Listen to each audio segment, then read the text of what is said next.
Good afternoon, the home news. Governor Adeboye Ogatala has reiterated the commitment of his administration to the provision of services, which includes infrastructures, road construction, and rehabilitation in a bid to transform the socio-economic face of the state. Speaking at the launch of the reconstruction of 3.75-kilometer Gbege Road, the governor, who was in company of his cabinet members, lauded the administration of President Muhammadu Buhari for approving the road reconstruction through the Federal Ministry of Works and Transportation. He urged road users around the area to be careful and mindful of traffic rules and regulations to avoid road accidents, which could lead to loss of lives, stressing that his administration will continue to take steps that will put smiles on the faces of the people. Governor Oyechola affirmed that the inauguration of the project is part of his administration's fulfillment and commitment to the ancient town, while urging people of the state to continue to ensure that all government infrastructures are protected.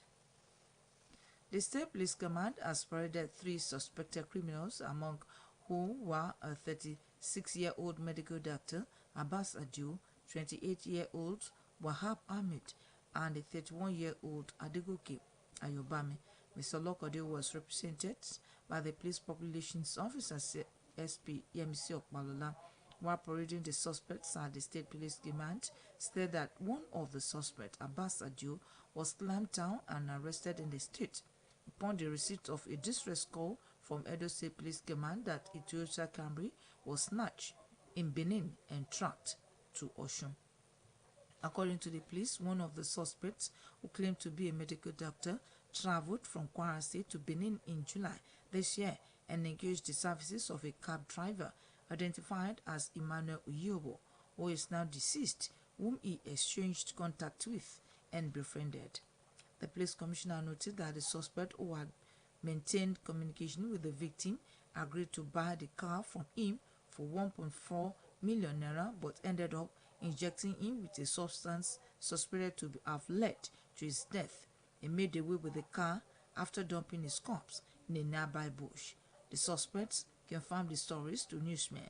Mr. Lokode assured that all the suspects will be charged to court as soon as the investigation is concluded, just as he urged members of the public to continue to give useful and prompt information to the police for effective service delivery. A public affairs analyst, Dr. Yinka Anju, says the nation is in need of a visionary leader that will lead the country to a promised land. Dr. Anjus gave the advice today while featuring on platform a weekly issues-based program of Osun State Broadcasting Corporation 104.5 FM. According to him, a leader must have an effective communication skills, confidence, be passionate, and also empathize with the citizens of the nation. In his submission, he records that the first set of leaders in Nigeria, like late Chief Obafemi Awolowo, Nnamdi Azikiwe, Tafawa Balewa, are listening leaders that gave the masses a sense of belonging while in government, while maintaining that the hallmark of leadership traits is making a tough decision that will only benefit the masses.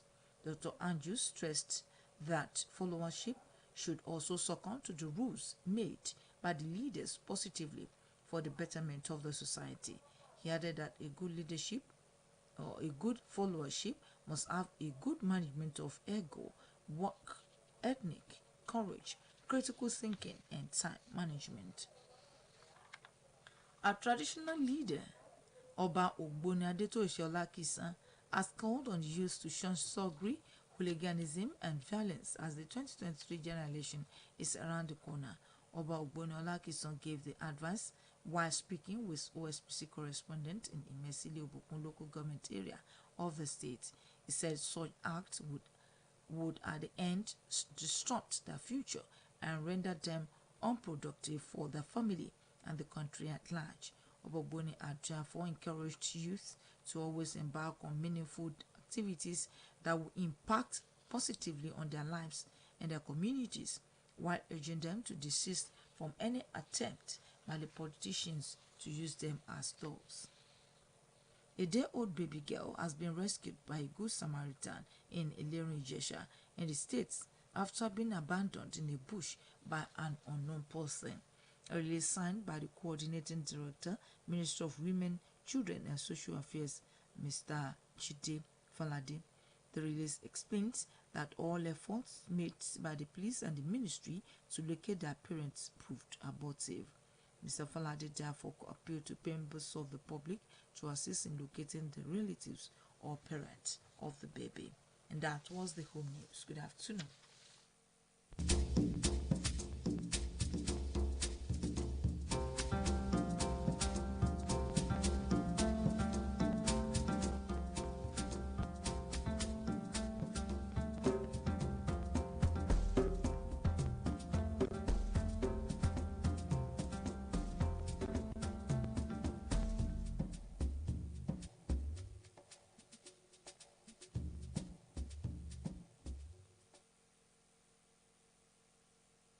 OSBC rédíò àràbà ní bàbá o ẹni abálàbà ní bàbá ẹ̀sìn tó síwájú ló gbà pé àfi kì í wọjà kí gbogbo ojú ó mọ̀mọ̀ OSBC òdú nìyẹn kì í sáìmọ̀ fọlọ́kọ ọ̀dánládé àbíbòjì kánrin ká ṣètò tó mọ́gbọ́n dání ká sọ̀rọ̀ ká fapò mọ́ okun yọ ká pèdè tó jẹ tí ń gbèsè ká ṣàlàyé ọ̀rọ̀ kó yé ní yékéyéké ọ̀pá ni wá ní gbogbo ilẹ̀ ìkìlẹ̀.